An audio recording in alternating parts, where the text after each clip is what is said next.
I was the bad Indian girl that people were like, don't be like her. Being a good Indian dutiful daughter is really not a choice. You're either the girl they're going to talk about, Yeah. right? Yeah.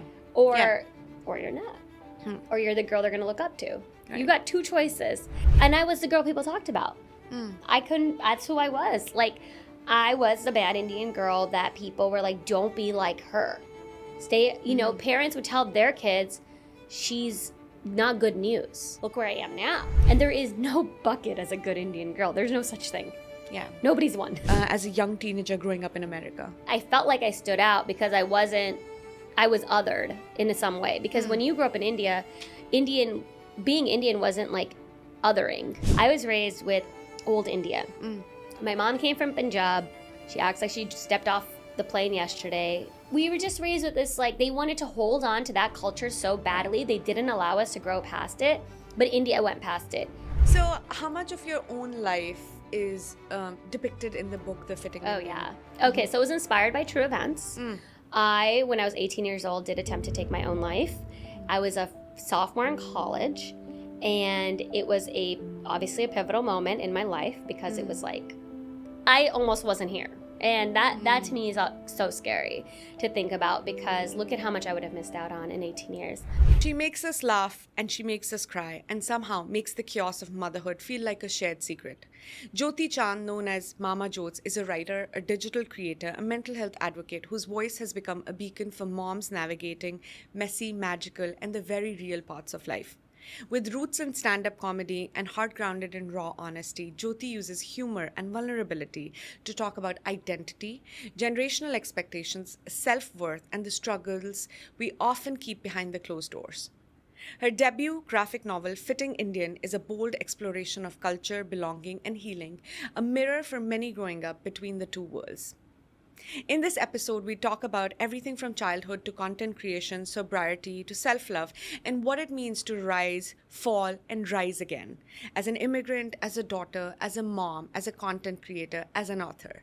So allow me to welcome my next guest, Jyoti Chand.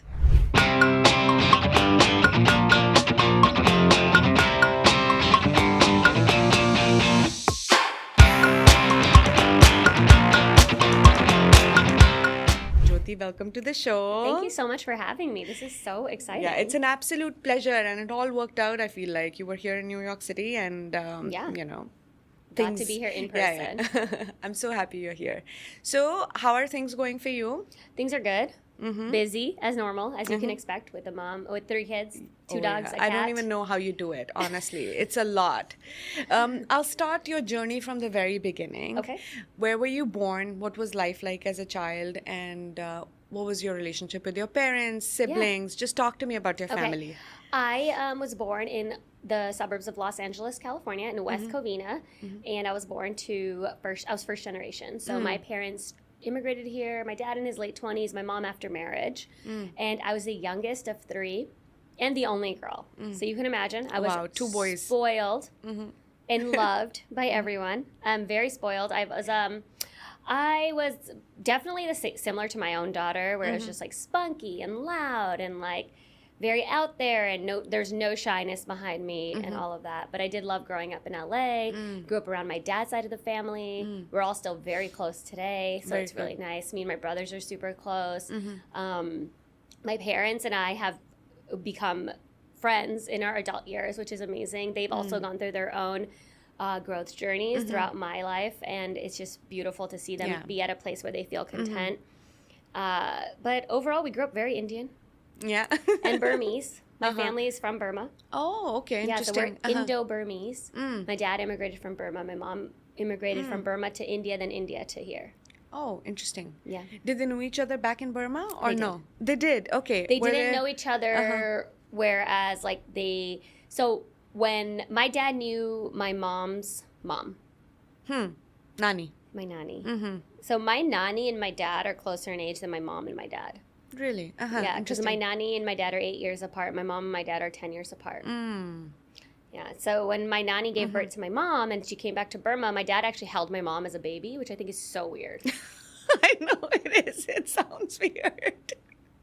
Okay. And that's India for you. That's Indian culture for you guys. My dad's also almost 7, 8 years older than my mom, and it was very normal. It's very normal in that generation to have an age gap. But you really It was actually preferred. Yeah. It was said to be good. I'm not sure. Realize this. You don't really realize the age gap when you're growing up, but as they get older, and you have a 77-year-old father and a 67-year-old mother, you start to you really see the age gap, because 67 and 77 are very different. Yeah, absolutely. And although my dad is like very active and has like probably the metabolic age of like a 60-year-old, it's still interesting to see this like his mannerisms, what he wants to do with his time, and all of that is so different from my mom. Priorities change, your health, your fitness, everything changes. Talk to me about your school years. What was school like for you? Oh, it depends on, we're talking before 9/11 or after 9/11. Talk to me about both. Yeah. School was good. I went to school in La Puente, California, which was primarily Hispanic. So we were about 95% Mexican American. And I honestly thought I was Mexican until I was like 5 and went to school. And, you know, like I was in kindergarten and I was like, I'm pretty sure I'm Mexican too. We all look the same. I love the food. I love the culture. I'm into it. And and my mom used to like curse in Spanish sometimes because all her friends are Mexican with a little Indian accent. So she'd be like, pinche. And I'm like, Mom, I'm pretty sure that's a bad word. And so I really, really enjoyed the diversity at my school in terms of like, I didn't really see a lot of white people until we came to Illinois as an adult, where I left LA, I should say. Got it. But anyway, so La Puente was really fun. Elementary schools were great. I mean, there was some bullying. Obviously, that's like normal part of growing up, I feel like. I had my like 2 bullies, but I also had a great time, and I loved, you know, I was on student council and, you know, dance and did all kinds of activities and really enjoyed school. I was like a kid who like liked to do my homework. Okay. Yeah, I was that kid. I like wanted to do Kumon for fun. How Indian can you be? I don't know. Like, I didn't have Kumon. My parents couldn't afford Kumon, and my cousin had Kumon, and he hated doing it, so I would, like, do it for him. Really? That's interesting. That's cool. So you were a nerdy I really kid. hindered his growth. I'm just kidding.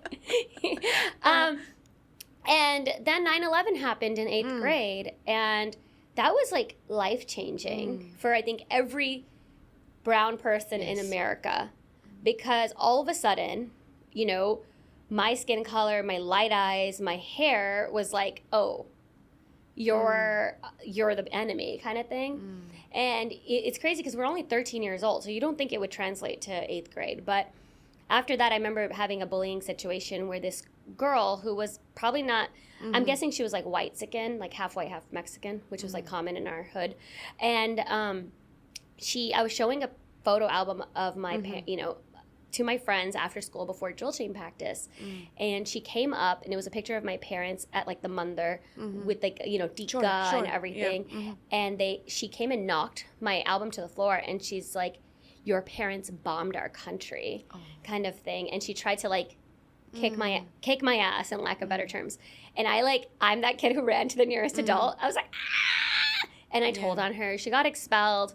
It was a really big deal. And then after that, there was a lot of like casual commentary of like, Osama's your uncle, or like, you know, I'm not Muslim, but like I feel connected to people who are Muslim because we're all very similar. And I, you know, there was a lot of like anti, you know, Muslim hate and all kinds of stuff. And it was getting, it definitely like goes with you. And then like the airport security, the random, you know, testing, the Punjabi people getting you know, mistaken for Taliban because of their turbans, people not being allowed to put in gas here. Oh, there was so much hate in that time period that it was almost like scary. Like, our parents made us wear American flags on our backpacks, like little American flag pins. So you wouldn't be seen as the outsider. Yeah. It was But I think it made us look like outsiders. I think our parents really overdid it. They were like, oh, wear this American flag shirt and this pin. You are American. You were born here. They can't. I think they were afraid. Yeah, it must be a scary time for them. They were scared that, I mean, I'm not going to go into politics today but they were afraid that we were going to, what happened to the Japanese in World War II here in America was going to happen to us. And it could have, because we see today that it definitely can happen. And I think that was their biggest fear, was us to be seen as not American and therefore easy to just take. And so that was a really scary time. And I think the world's been on fire since then. So yeah. So what about, you were a teenager, you were 13 years old. You must have been battling with your own teenage struggles, like any of us, right? Yeah. Talk to me about navigating duality, identity, and faith as a young teenager growing up in America. Okay, let's start with faith. I never truly felt like, by the time I hit like 13, 14, I felt like an imposter in Hinduism. Because I never really fully understood it, but I participated. Does that make sense? Like, I would ask my mom. I would ask my mom, I'd be like, Mom, why are we doing this? Or what are we doing? And she'd be like, because this is what we do. It was never an explanation of like, okay, so the reason we do Purnamasti is because, the moon or this or anything. Like, it was just like, we don't eat meat on Thursdays and just don't do it. Like, just listen kind of thing. And I think having the lack of knowledge and information made me kind of resent Hinduism to some extent, so I didn't want to do it. And I feel like growing up in America, surrounded by other American teenagers, I mean, you were one, but not being like, close to the culture in a way, what others might have been growing up in India, I feel like it's hard enough to start out with, and then having to justify what you do to yourself, like why you're doing certain things. I think it's harder. Well, because like I was like the kid who sang bhajans at the mandir. Oh, you were? Okay. I was that kid, right? Like my mom had me learning bhajans. I was trained in classical, like in Kathak for 13 years. Like I was very culturally Indian, but a lot of me didn't understand the reasoning behind my like bhajan singing. I thought it was just like after some time it felt fake, right? Because I was like, I don't want to sing it because I don't really believe in it. And I remember one time when I was like 15, we had like the Seventh-day Adventists come to my door. You know how they used to like knock with the Bible, and they were like, we'd like to talk to you about Jesus Christ. And I was like, oh, I don't believe in Jesus, right? And they were like, oh, well, what do you believe in? And I couldn't answer the question. And I remember sitting there going, I don't know. And that was like an existential moment for me in my life. I'm a very spiritual person now, and it's not religious. I would not say that I'm religious, but I am very spiritual, and I'm passing that spirituality onto my kids. I do believe that believing in a higher power of some kind, and sometimes that's just the universe itself, is very rewarding. Yeah, and I think it's a way to accept what's going on in our lives, right? There's so much and there's so many parts of our life that we cannot control. Yeah. And I feel like believing in a higher power, and I'm somewhat of the same mindset. Yeah. I believe like believing in that higher power just takes the pressure off you, right?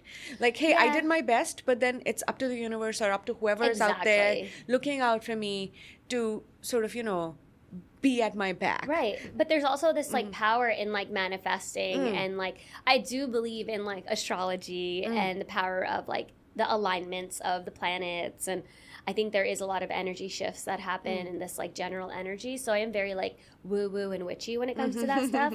And if I was to like, when people ask me like, what do you practice? It's like, well, we're really teaching the kids like Buddhism to the most extent, because that's the closest thing I can get to. Okay. Because with Buddhism, there are no deities. Like Buddha is not a deity. Buddha is means all enlightened one, right? Right. And teaching them just like this, this calmness, this lack of attachment, this way of life is what Buddhism is. Right. And so that's really what I can get the closest to when people ask me that. And I do enjoy it. So. I feel like every family has their own sort of, beliefs and value systems that they stand by. And I feel like they should have the right and choice to just sort of, give that on or pass that on. Yep. So you've talked about fitting in on your social media platform and also through your book, The Fitting Indian. Talk to me about that. Was there a point in your life early on that you feel like you had to? Oh, absolutely. I leaned on alcohol to fit in my teenage years. I feel like it was just how I decided to be a part of the crowd. I started drinking at 14, which is really young. Yeah. But just like being able to, I didn't always feel like I fit in. I think that that's a common feeling amongst adolescents that we don't realize until we're older, and no one says it out loud. No kid's gonna be like, I don't feel like I fit in. Like, I wish they did, but it's just a really tough time to be. Yeah, you probably don't know what you're going through. You really don't. And you just do it like subconsciously, I feel like. Yeah, as teenagers. And so I fit in honestly, when I look back, I fit in well enough. Like, I had friends. But I felt like I stood out because I was othered in some way. Because when you grew up in India, being Indian wasn't like othering. Right. Like, you were just Indian. Right. Yeah. Right? Like, for us here, being Indian was like, made us different to some extent. But that's like the same thing as being Filipino or being Mexican or being anything other than, you know, quote unquote American, which, what is that? We can't even dive into that right now. And so I think that, you know, being able to lean on being, you know, drinking with friends and like partying with friends and feeling like I was part of the crowd and, you know, like getting into the trouble that, you know, being a little like rebellious, and it gave me some kind of satisfaction of being fitting in, you know? So I did. And I think that's common amongst our crowd, because I think what happened is a lot of us were raised with this old Indian mindset. And I want to speak for myself because I can't generalize. I was raised with old India. My mom came from Punjab. She acts like she stepped off the plane yesterday till today. And she's definitely become way different. But we were just raised with this, like, they wanted to hold on to that culture so badly. They didn't allow us to grow past it. But India went past it. India has gone. India is so much. It's what we are. It's changed so much. My parents wouldn't survive in India. And I, you know, with the bhajans and the mandar and the, you know, the kathak, like, they were just holding on to community and culture the best they could, because they were in a place where they had left their community and culture. And so because of that, we were so Indian. Like, we smelled Indian. We came to school with like gobi sandwiches. I mean, I did that too. But everyone came to school with gobi sandwiches. My mom always packed the leftover gobi paratha and gobi sandwich were like the best. The bread. And it stinks. Yeah. It smells. And we loved it. It was delicious. I didn't want to admit it. It was so good. I would eat it right now. Good. Yeah. But when you're the kid who takes the gobi sandwich to school and everyone else has a Lunchable, that makes you stand out. And now you can think of it, you know, a homemade lunch is definitely better than like a Lunchable. I'm so glad. I'm sorry, guys. I know. I'm so glad. A homemade lunch. I was so blessed. After a while, I had convinced my dad to start buying me chicken sandwiches from Jack in the Box every morning, and that, you know, and now I'm like, why did I eat a fried chicken sandwich every day for lunch? But it's okay. We're undoing the damage. So talking about your parents for a minute again, now that you've gone through your own journey, right? I would say you've lost yourself, found yourself again. How has your relationship changed with your mom? Especially that you're a mother, right? You're a mom of 3 kids. Talk to me about that. Oh my God. Wow. Poor mom, right? Yeah, I feel bad for them. Yeah. My mom, you know, you don't see your parents as human until you're an adult. Yeah. And you really they're just a parent. It's just kind of like a doctor, right? Like, you go to your doctor when you're a kid and you just see them as a doctor. You don't realize they go home, they have a family, they have a life. They probably have the whole tray of problems of their own. Well, that's what the same thing with our parents. It's like we don't realize that until we're older, that they had a whole life before us. The struggles that they had, that they had to hold in, everything they went through silently. And this is the part where I always advocate for this, like, lack of silence, because we were told that silence is golden. Yeah. Silence is golden. Like, we hold it in, keep it together, keep your posture up and like your chin up and move forward, because that is how you get through. Yeah. And no one told you to stop and just like feel your feeling. Being vulnerable was always seen as a weakness. Right, it was a weakness. Yeah.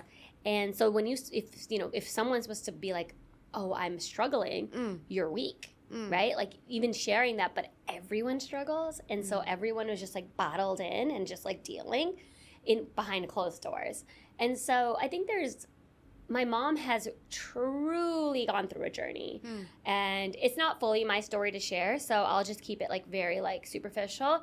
But she went from, from her father to being married off in a very traditional, like arranged marriage, where she did not meet my dad face to face until the mandap. And he was 10 years older, and then she was like, okay, now you're going to America. Sure. And she went to America. And my dad's side didn't, as welcoming and loving as they are, it wasn't what she expected. And there was definitely a lot of turmoil because everyone was living in under one roof. And she battled a lot, and she stood up for herself in places where I clapped for her when I got older. I was like, wow, I can't believe you stood up for yourself in that way back then. And she has continued to go on a growth journey. And now she's just like, you know, she went through her own mental health journey in her 40s with anxiety and depression, ones that she was actually able to share with me after reading my book, which is amazing because reading my book helped her open up a little bit. And then now she's living her best retired life, and we call her Bad Beena because she's bad to the bone. So how much of your own life is depicted in the book, The Fitting Oh, Indian? yeah. Okay, so it was inspired by true events. When I was 18 years old, did attempt to take my own life. I was a sophomore in college, and it was obviously a pivotal moment in my life because it was like, I almost wasn't here. And that to me is so scary to think about because look at how much I would have missed out on in 18 years. But that's not what you're thinking about as an adolescent. And obviously my relationship with alcohol wasn't a healthy one. I've been sober for 4.5 years. And I think that starting drinking so young and leaning on alcohol in the wrong ways, I don't think that, I'm not saying that all forms of alcohol are bad. Right? There's people who can have a drink and it'll be completely fine. Right. People have drinks to celebrate. People have drinks to that. I am someone who used alcohol in a negative way. I used it as a coping mechanism most of my life. And so even though I wasn't like drinking in the morning or, you know, homeless or, you know, letting it affect my life in those ways, it was still affecting me. There was like definitely a weight of having it, like drinking that like sobriety has set free, right? That weight's gone. There's a lot of freedom behind sobriety, and it's mental freedom too.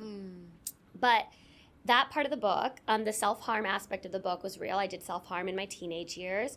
I had to look back into my teenage diaries to really get a sense of this girl. So Natasha is really me, but the reason I fictionalized it and changed some, you know, obviously like the father is not my father to the most extent. The only part where he is like my dad is his relationship with his mother. Like she was the matriarch of our house. And then my mom is my mom in the book. 100%. That's my mom. She was on the phone with her sisters.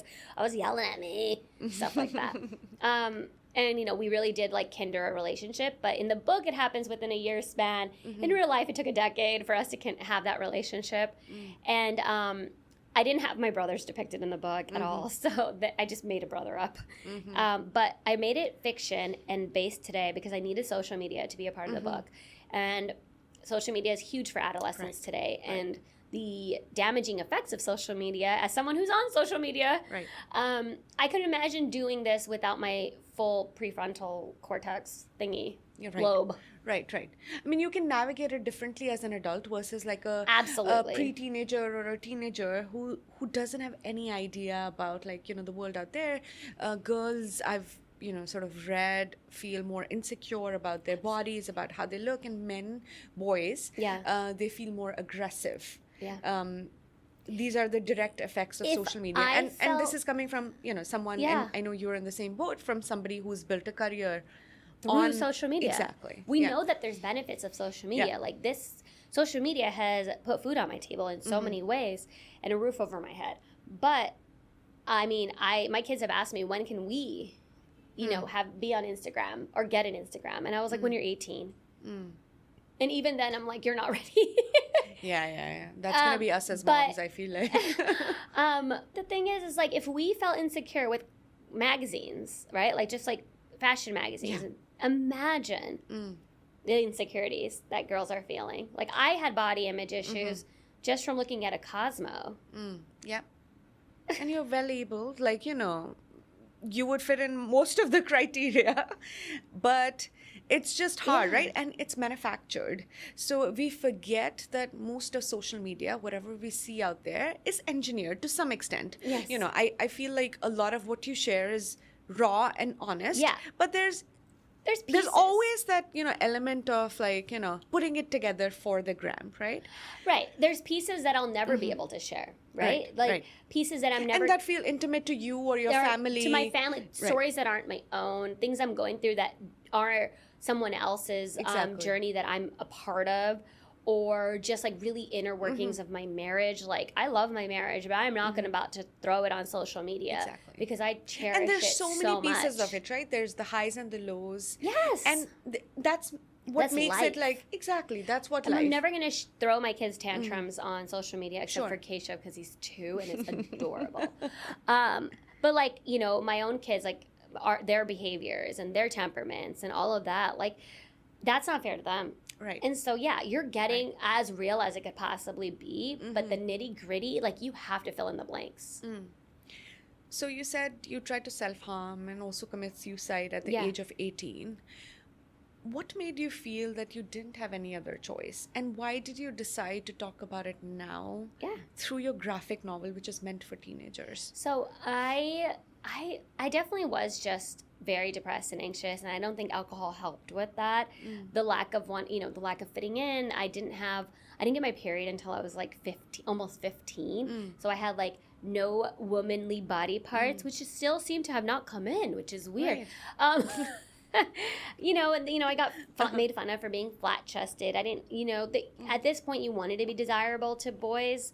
I had like a sexual appetite as a teenager that I couldn't fulfill because I thought it was wrong, right? Like, we didn't have a sex talk. Yeah. Sex was for marriage. And I really thought something was wrong with me because I wanted to like make out with my crush. Like, I was like, oh my God. Like, I was like boy crazy. And I thought something was wrong with me. Which is very normal for a It's so teenager. normal. But it's sort of vilified in our culture. It's so bad that it's vilified because it's such a normal part of life to desire Right. a partner. And even when you're younger, like, I expect my kids to date and have Right. boyfriends and hook up and do all these things in a safe way because I'm going to tell them how to be safe about it. But the thing is we didn't have that option. And so everything felt like I was a bad Indian girl. I was a bad daughter. I was bad at everything. I was pre-med. I was bad at that. And I wasn't going to be a doctor. And I just felt like I didn't feel like I had anything. And even when I was surrounded, I could have been in a crowded room of people who love me, and I would still feel lonely at that time. And so truly what I needed was help, right? Yeah. But I didn't know how to ask for it. We didn't grow up in a society where we could be like, Right. I need help, right? It's like, no, smile. You're very lucky with what Right, you right. have. Can you imagine? Yeah. Can you imagine And I sharing feel my like that's basic also struggles? a big part of the immigrant culture, right? Because we feel guilty for what our parents Yes. have sacrificed over the years, and there's always out there, right? That's the elephant in Yes. the room. And being a good Indian, dutiful daughter is really not a choice. It's not a choice. Exactly. So it's like either you're this or you're the outlier, right? You're either the girl they're going to talk about, Yeah. right? Yeah. Or Yeah. or you're not. Or you're the girl they're going to look up to. Right. You got two choices. And no one talked about how much of a spectrum that is, right? Like, and I was the girl people talked about. That's who I was. Like, I was the bad Indian girl that people were like, don't be like her. Parents would tell their kids, she's not good news, kind of thing. And it's funny because I look back now and I'm like, okay, I can see that, but also look where I am now. Like, Right. I had to go through those experiences to be where I am today.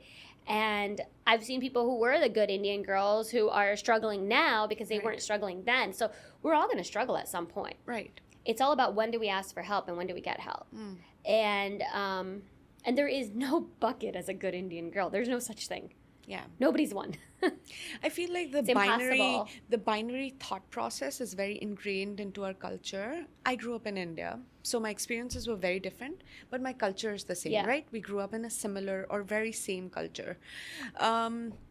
I feel like things are either black or white. Either you were a doctor or you were nothing. Where you weren't. Yeah, you weren't. Wait, what right? does he do? He's a doctor. What does that other guy do? I don't know. He does something. I know, right? That is literally the answer. Exactly. It's still that way. But I get it, I get a piece of it because back then there weren't these like other career choices that were socially acceptable and also stable, exactly. And it was a big deal, right? Yeah. India was a big country. I mean, it still is. You're struggling for resources, financial mobility is Yeah. lesser. So the only way you have sort of that chance at that higher status or like that stability in life is through a fixed professional path, right? Or following certain steps, one after the other, which was sort of the defined path to success or to a stable life, right? But now, the world has changed. Technology has changed. There's so much around us that has changed, and it has given the power to take different paths. In this chair, I've had like artists, musicians. I had like a dhol player who just started playing at weddings, and now he's like, playing at Coachella.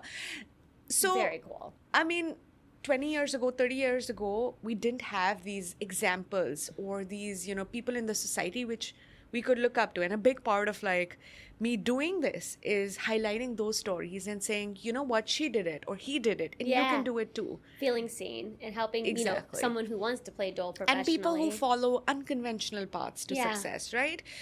We all have our own paths, and I guess we should get the freedom to choose our paths and sort of define our own success.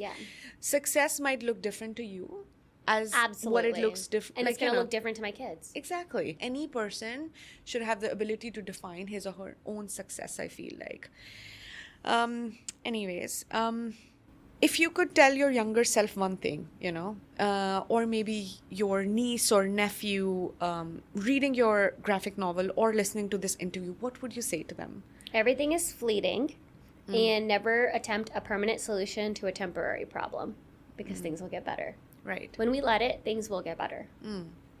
So how has your journey been with mental health and sobriety?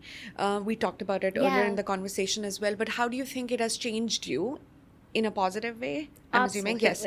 Talk to me about that, I think journey of self-discovery and also finding the light. And I think the word journey is exactly what it is because mental health is not a linear path. There's no straight upward, I'm better. It is definitely an up and down. I went through depression at 18, 24, prenatal anxiety and depression when I was pregnant with my second. No PPD, luckily. Got on Zoloft again. I was on Zoloft, which is an SSRI, in my 20s, and then got off of it to get pregnant. Then I stayed off of it because I thought I couldn't be on it, pregnant or nursing and all that, and I had back-to-back pregnancies. Wish I was on it for my second pregnancy because I'm telling you, that was the hardest pregnancy emotionally for me. And my doctor was like, yeah, you have prenatal depression. She offered it to me. I was too scared. Married to a psychiatrist who was like, it's completely fine. You can be on it. Who was probably fearing his life at this point because I kept yelling at him. And so he was so supportive. And being married to a psychiatrist is such a flex when you have mental health issues because they know what to do in terms of a panic attack and all of that. So after, I think around 2021, when I started growing on my platform, I started getting really bad panic attacks and paralyzing anxiety. Just having two toddlers and COVID and no help. And it was becoming a lot. And so that's around the time where I got back on Zoloft. It was the best decision I made. And it's also around the time I stopped drinking alcohol. So it was 2020, actually. So what sort of ignited that, desire, that wish to stop drinking at all, at all? Well, what's so crazy is I have tried to stop drinking plenty of times, actually, because when you drink too much and then you're like, I'm never drinking again. That was me. I was like, I'm never drinking again. Then I would stop drinking for 30 days, and that somehow convinced me that I didn't have a problem. And I was like, oh, look, no problem here. I'm going to go right back to it. And then I tried to moderate, and then I'd go right back to where I was. And so I think the alcohol, I could feel the weight of it eventually. And what happened is it was all really kismet, if you can say. My friend Hita Palepu, who's a beautiful woman and very inspirational, posted a story that said, who wants to join me for Dry January? I'm reading this book, Quit Like a Woman by Holly Whitaker. And I was like, it was January 2nd. And I was there with my glass of wine. And I was like, okay, what if I just get the book and just try it? And so I was like, I'll join you. And I I didn't share it. I didn't tell a bunch of people. All I did was I'm going to join Hita and do this Dry January thing. I'm 2 days late, but it's okay. So January 3rd, I started 2021, and I started reading the book. The book was the thing that really changed everything. So Holly Whitaker's book, written by a white woman, somehow I felt seen in her book. I felt like she was like, hey, not every drinking problem looks the same. Yours might not look like the next person. True. Alcoholism is a spectrum. I still wouldn't call it alcoholism, and I still wouldn't call it a drinking problem for months to come. Now I do. But back then I was like, no, I don't got a problem. And I just drank too much. And so, you know, reading her stories and her, like, about her partying and her blackouts and going to weddings and stuff like that, I was starting to be like, oh my God. And then she said this one thing, because I was very into clean beauty, and I still am. Clean beauty, clean home products, all of that, right? All the endocrine disruptors and all of that. No toxic eyeliner is going to kill you faster than alcohol. And I was like, oh my God, the biggest endocrine disruptor has been alcohol. I'm over here trying to make sure there's no lavender in my soap and alcohol, yet while drinking a glass of wine. What? But isn't that all of us? Yeah. And I was like, wait. And it was like this mind-blowing moment. Now, is my life full of endocrine disruptors? All of ours are. Yeah. But for me to be so honed in on the topical, but not the inner, was crazy for me. And so I went in 2021 and I was like, I'm going to focus on the inner now. And so that's when I started just like, I stopped drinking alcohol. I didn't think it was permanent. I thought it was going to be temporary. Sure. By the end of the month, I was like, I'm never drinking again. And I meant it, and I've never gone back. There's no part of me that wants to drink alcohol. Do I feel left out sometimes? Yes. When people are drunk around me, I obviously feel left out, but then I remember that I'm going to wake up the next day feeling phenomenal. And I've never woken... You still have the control over your day, how you're going to spend it. Yeah. No one's ever woken up in the morning and been like, I'm so glad. I wish I had a hangover today. Like, no one's done that. Right. And so when I wake up on a Sunday morning just fresh and like could take the day on, and I just remember, if someone who's listening to this is either A, judging me for being sober, or internalizing it in some way, being like, you just weren't doing it right, or questioning their own, am I drinking too much? Do I have a problem? Those are 3 signs that you need to explore that question. Just explore it. Read some sober literature. Pick up Holly Whitaker's book. There's so many books now. There's so much sober, we call it quit lit.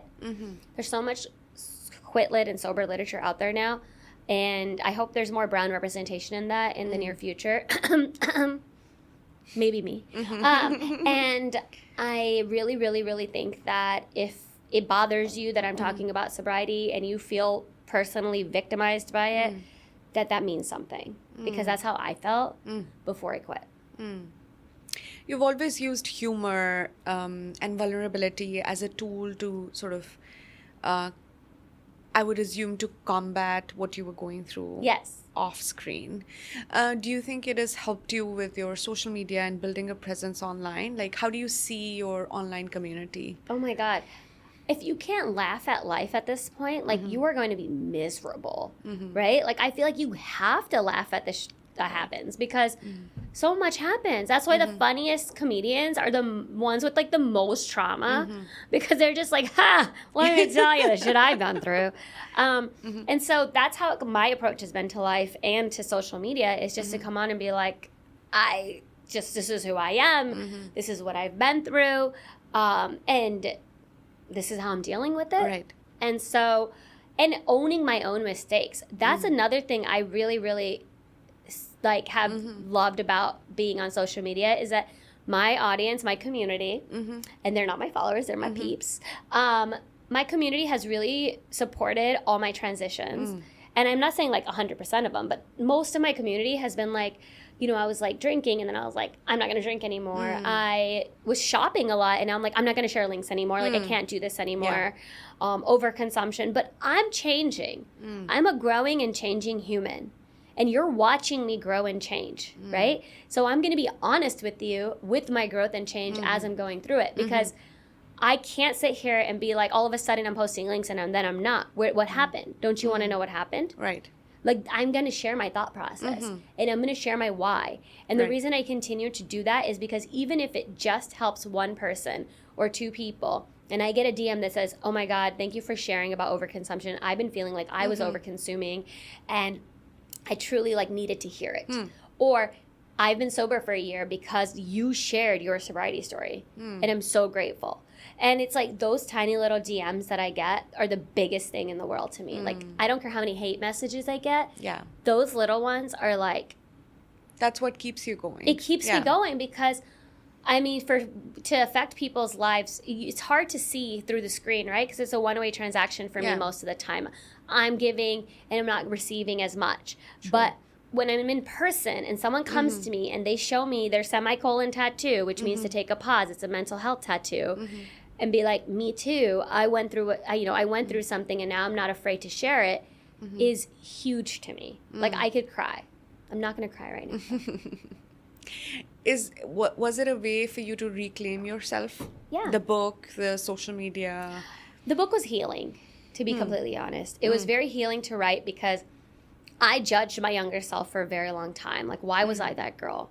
Right. Why was I so weak? Why couldn't I, like, why did I make such a spectacle of myself young point in my life where I, like, set myself with the reputation that people probably still hold to. People probably have this image of me of, 18-year-old Jyoti and 19-year-old Jyoti, and they probably think that's who I am today, right? Like, even though I don't even recognize that girl right. today. You've evolved as a person. I've evolved so much as a human, as a person, as a woman, as a mother, as a daughter. And I think that, so, the book itself helped me forgive that girl or, like, kind of feel better about who I was back then and what I went through.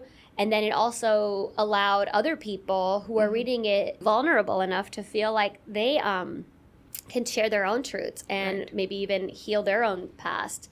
Yeah. Many people said the book was very healing for them, and there were a lot of tears. And that's what social media has done for me too. It's allowed me to really, I guess, honor and accept the fact that I'm continuously a growing human and I'm going to be always changing and growing. And, something, just because 5 years ago I was promoting an alcohol brand doesn't mean that now I can't sit here and talk about sobriety. You know what I'm saying? Yeah, absolutely. So what type of content feels right for you now? Honestly, the content that I'm kind of really leaning into is raising my kids, obviously. I think this whole, like, I'm in two different stages with my kids. I got a 7 and 8-year-old who are getting older and more self-sufficient. And I have a 2-year-old who is in his, starting his toddler tantrum phase. But I'm embracing both of them. And I think just starting where I'm really coming back to where I started. It's very full circle. So when I started this platform, it was all about the motherhood and the loneliness of motherhood and the raw realities of motherhood. Right. And I feel like I've kind of come full circle now, and it's about motherhood and the raw realities of it and how I'm embracing motherhood, what I'm learning from it, lessons my kids have taught me, how it's not really like a how-to, but more of just a reflection of my own journey. So my whole platform is a reflection of my own journey in my marriage with my parents, and it's like a diary. I feel like public. A lot of people who do sort of, associate with you also relate to that, right? Yeah. It's a shared truth that we all go through. Motherhood, it's challenging, it's chaotic, but it's also beautiful. It really so being is. able to, like, put it out there in the world for, like, people like me to sort of relate with, I guess, like, we sort of, it connects us as a community because we have this shared truth that we're going through and navigating in the world that has changed a lot around us. A lot. And also, like, we don't always have to be so serious. Like, we don't, not everything's a parenting moment. Like, we could just be, like, fun sometimes and just, like. It's hard, though. I'm the serious parent. So hard. I know, but, like, I don't know. Like, I feel like sometimes we all take life a little too seriously. And I hope my platform helps people just, like, lighten up, like, laugh a little. Kids are funny. Oh, that's beautiful.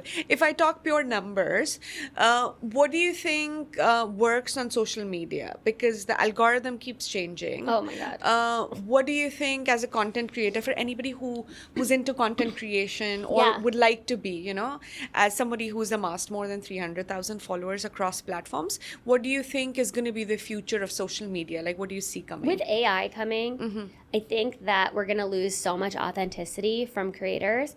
And human creation is going to become less and less and less. So the more you can create on your own, as a human, the better it's going to be for you. I think that we all love ChatGPT. Yeah. I honestly, swear by ChatGPT and it. I are like best friends right now. But there has to be a line, right? Like ChatGPT is not going to write my books. ChatGPT is not going to create my content. ChatGPT is a great brainstormer, right? Right. It's great for like planning travel itineraries Yeah. and things like that. But when it comes to art, like writing or and- self-expression, or storytelling. self-expression, I'm sure it we can help. have to- It can help you, but it's a you thought still got to starter. be the It's a person who thought drives starter. it. Yeah. Yes, Yeah. it's a thought starter and a proofreader. That's it. Like the in-between's got to be us. Yeah. We have to, keep being creative, sharing our truth, being authentic. I don't think that picture perfect anything is going to do well in social media further. I think it's very reality. Like people want the real, the nitty gritty. I have found on Instagram specifically that storytelling and carousel posts have been doing very well with my audience. So like just anything that's like sharing a story or sharing like truths or like one thought across different images, different pages have been doing pretty well.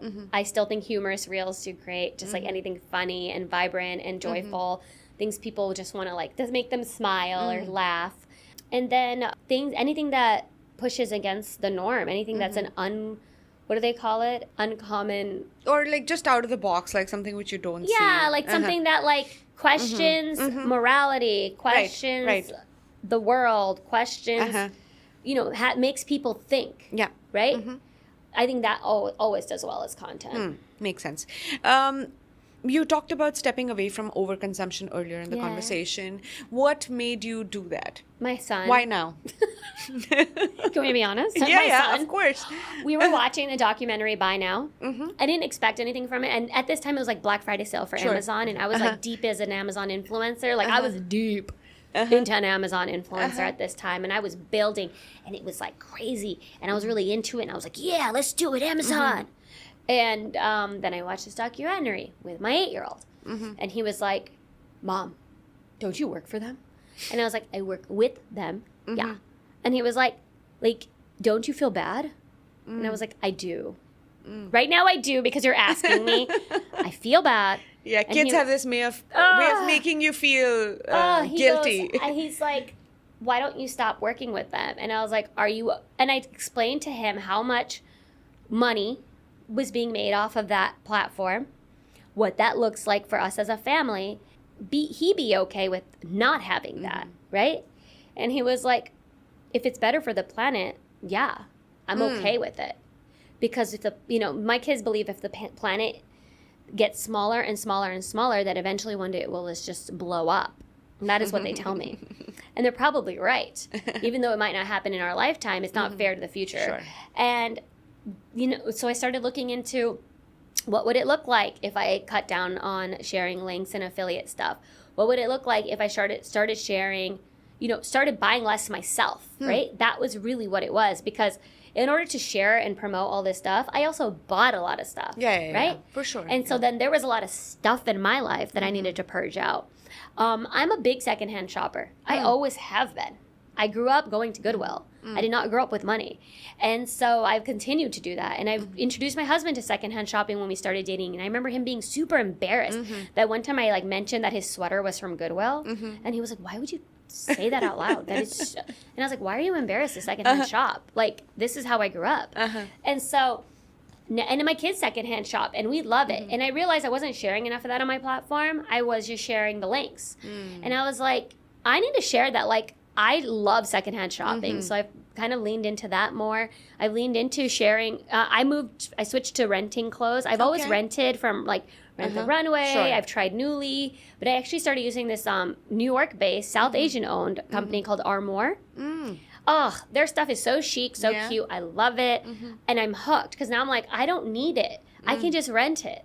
Yeah, And that's it's so much more better. sustainable. Yeah, exactly. And all the boxes and the packaging, like Amazon, say, I'm not going to lie to you. I still order from Amazon, guys. Like, Sure. that convenience of Amazon is amazing. Thank you so much for that.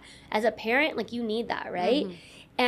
But not everything has to be same day delivery. Right. We can package all our things into that, Amazon day delivery, where it's save some boxes. And because Amazon likes to use like the largest frickin' box for the tiniest thing. I get like the biggest box, and it's like the smallest thing, and I'm like, why do I have this box? Now my kids have to make a fort out of it for it to be used. I let them color the boxes. Right. They use it as crafts at this point. We break them down and recycle them. I mean, my husband's literal side job right now is breaking down boxes. And so I think that it has made a huge shift in our house this year. It's been 6 months. We buy less. We definitely think more about fabrics, like what we're buying, right? Like yesterday I was at a cute boutique and I saw this skirt and I was like, oh my God, it's so cute. I don't have a white skirt. I need a white skirt. And I realized, you know, I was like, wait, let me check the fabric. That is something I didn't start doing until this year. It was polyester. And I was like, nope, this isn't going to last. This isn't going to work. Let's put it back. And then I realized I could rent a white skirt. And one of the things I've been telling myself is I can like it, I can want it, and I can not buy it. Like, yep. It's that easy. That's liberating. It is. In a world we live in today, honestly, this is like liberating to feel that way. I can like it from afar. So I'm really grateful to Krish for, you know, being that voice of reason for me. And he's also so proud of me for not like jumping and not feeling like I had to keep going and taking. And my husband will tell you, it's a small sacrifice for a bigger reward. And I'm so grateful that he also is like, it's okay. Sacrifice, small sacrifice for a bigger reward. So how's your relationship with your husband? Oh, I like that guy. Yeah. Most days. Most days. 90% of the time. I think that cuts it. Yeah. He's my favorite works. person in the world. 10% of the time, I don't like the guy at all. I'm just like, who are you? Why are you here? Just kidding. Marriage is marriage, dude. Like, it's up and down. There's no marriage that I'm going to look at. There's no way I'm going to tell you I have a perfect marriage. Right? I don't know what that even means. I mean, perfect, the word doesn't exist. It doesn't exist. We're supportive for the most part. We fight, we argue, we move forward. Actions always speak louder than words. Sometimes it's words that never get acted on. And that's on both ends. And we try our best. But the one thing I've learned in my marriage is that we give each other grace because we both understand how busy and crazy life is. Right. I don't nag him if I don't have to. He nags me, actually, which is, if you're listening to this, like, stop. I'm not your secretary. Like, he'll wake up and be like, okay, on today's list, are you going to blah, blah, blah, blah? And I was like, am I your secretary or your wife? I have my own list. I will get to your list later. Please text it or email. And the other thing is we laugh a lot. And I think that's just life in general. Like, my whole house is full of laughter. The more we laugh, the more we play together, my husband and I. Like, we play video games, we play, you know, we walk, we just, again, we don't take it that seriously. I've laughed mid-fight with this guy. I'm just like, why are you doing this again? You're such a douche. Like, at this point. And I'll say things like, we've been married for like 11 years at this point. How do you not know that you can't look at your phone when you talk to me? I need eyes. And he like puts his phone down. He's like, okay. Like, it's not like, sweet. It's quick now, right? Like, we get each other. And I think when you're with someone long enough, you start to understand each other, as long as you're growing in the same trajectory. Yeah. And I'm glad we are. We're growing together for sure. That's beautiful. I wanted to go back to the book for a minute. I read it, and when I read it, there was a scene or a page that really sort of spoke to me, is where Natasha fights with her grandmother to put up a poster for mental health in their community, right? Was that a personal experience? No. Or if not, how do you think your book has sort of helped you do that in your own way now? I think my book in general has given people permission to feel their feelings. Like, that's what that is, right? Putting that poster up. I never had that experience in real life. My grandmother actually had dementia and Alzheimer's. So I didn't really get a lot. She didn't have, I think by the time I was like in my early 20s, like, she was full into dementia. And so she was a strong-headed woman because she'd been through all her own battles. And I'm sure she had to hold up a front for a very long time.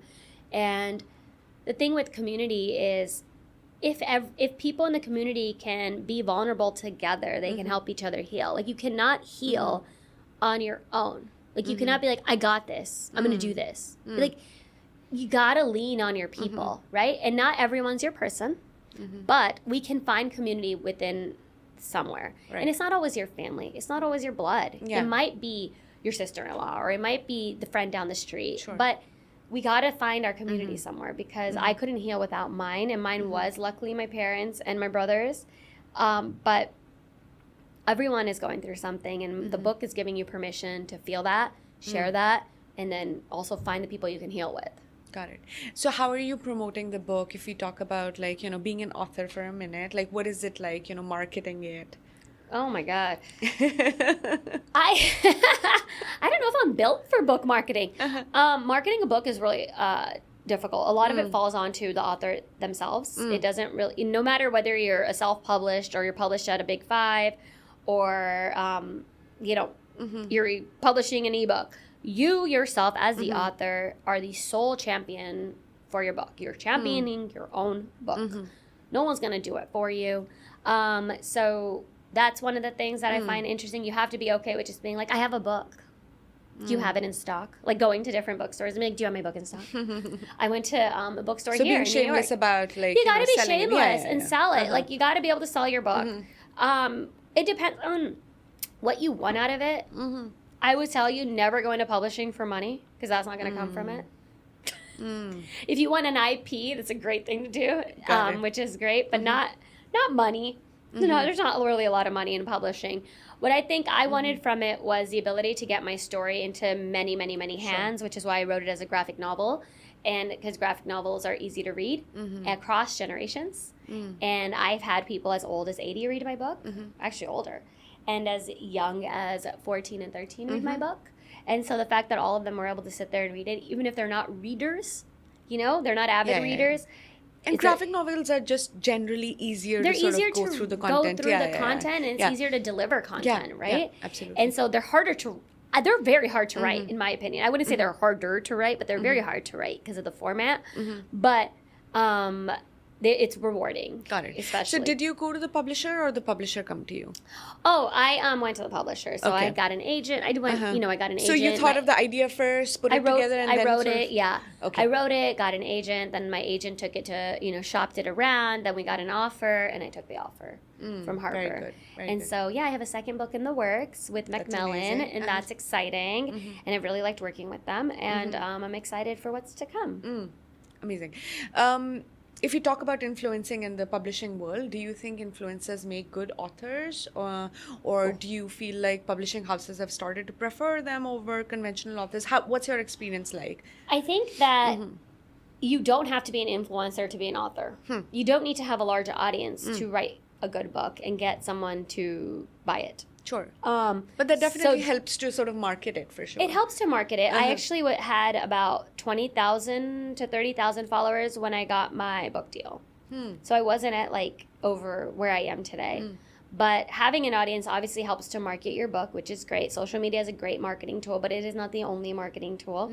I think that school visits, especially if you're writing for younger kids, is also a great thing to have, like libraries and school libraries. And, there's so many different avenues to market your book. It doesn't have to be like to individual people, but to groups as well.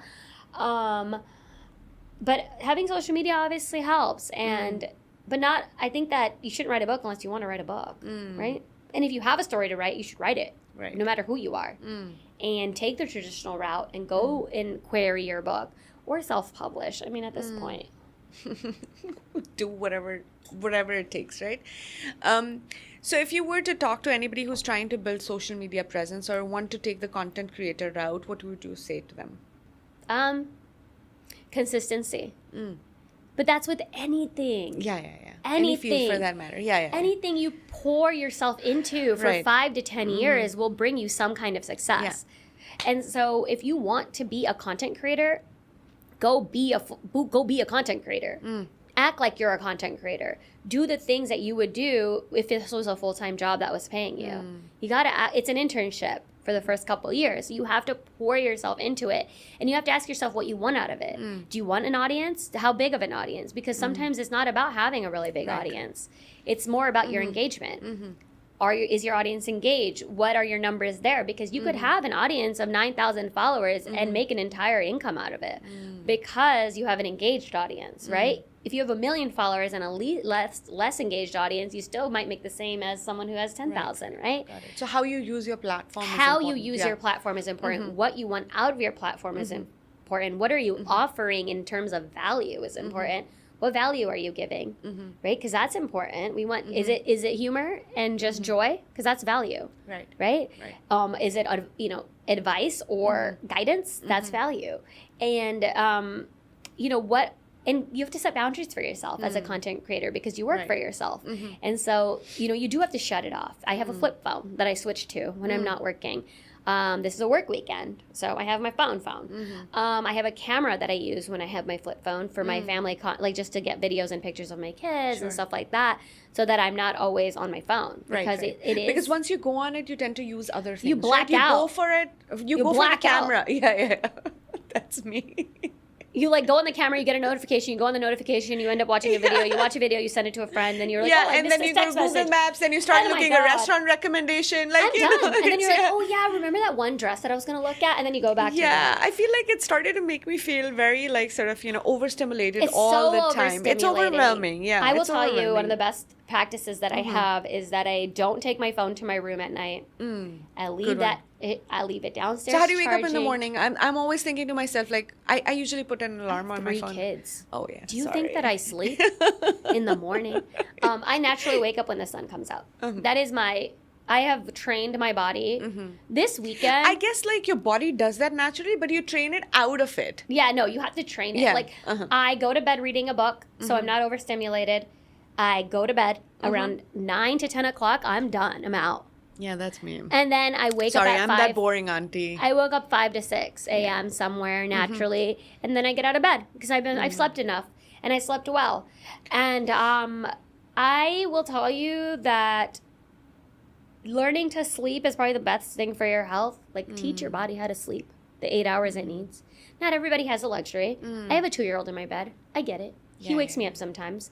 But not having a screen in my face before bed has probably been, I say about 5 out of 7 days, I don't have a screen before bed. And that's coming from a content creator, guys. Yeah, there's sometimes that I do need to be on my phone, and it's a little later than I want it to be. But 5 out of 7 days, I don't have a screen in front of my face. Do you limit the hours you create and post content? Yes. How do you do it? So during the school year, it's a little bit more structured. Sure. So during the school year, I have 2 kids in school, and I have 1 kid at home. From 8:30 when they get on the bus till they get home, that's my work hours. Yeah. That's when I get my stuff done. When they get home, I put everything away and I am present with my 2 big kids and my little guy because the nanny leaves. And so they know those hours are theirs. We just recently started doing no screens at the dinner table, no phones. My kids don't have iPads, which has been phenomenal. Now, it wasn't phenomenal then. Yeah, we go through these changes as a family, right? Yeah. We learn, we fall, we rise again. That's how it is, life, right? Yeah, that's life, that's exactly. what I'm sharing on Instagram. Yeah. Anyway, is it's not perfect, right? We learn. Yeah, we learn. I'm never going to be. And rules keep changing, keep evolving. One day my son comes home and he's like, Mommy, we should try a no-phone Sunday. And I said, okay, let's do it. I love a no-phone Sunday. It's I love a no-phone we should put the phones night. in a basket, make breakfast together, have breakfast together, and it's changed how my weekend looks. It's just so much more. There's so much more grounding. You have a text station. We have one of those where it's put your phone in the text station. Yeah, that's what we do. We have a basket. It's not very fancy. It's not the text station. We call it a text station. It's fancy. Call it a text station. Yeah. You can call it whatever you want. It's your house. Absolutely. Thank you so much, Jyoti. It was so fun to have you here. Yes. Such an honor, such I have a a pleasure. special guest who wants to come in. Yes, let's bring her on. Hey, Kareena. You want to come in? She's been sitting in the waiting room doing absolutely nothing. Yeah, she's been so patient, honestly. I can't even imagine. She's such a good kid. Yeah.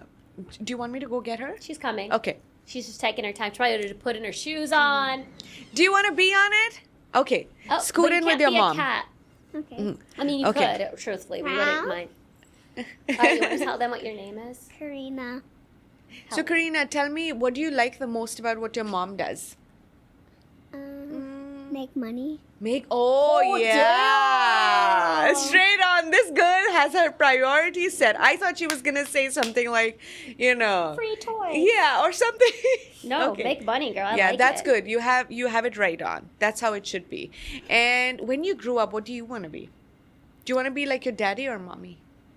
Mommy. Mommy? Oh, that's cool. Are you gonna be an entrepreneur yourself? Are you gonna own a business? Owner? Yeah. No. What No? are you gonna do? What do you think you can sell when you grow up? Pictures. Pictures. Yeah. That's so cool. Like a photographer or an artist? An artist one. Oh my Yeah. gosh, that's so cool. Do you draw and paint?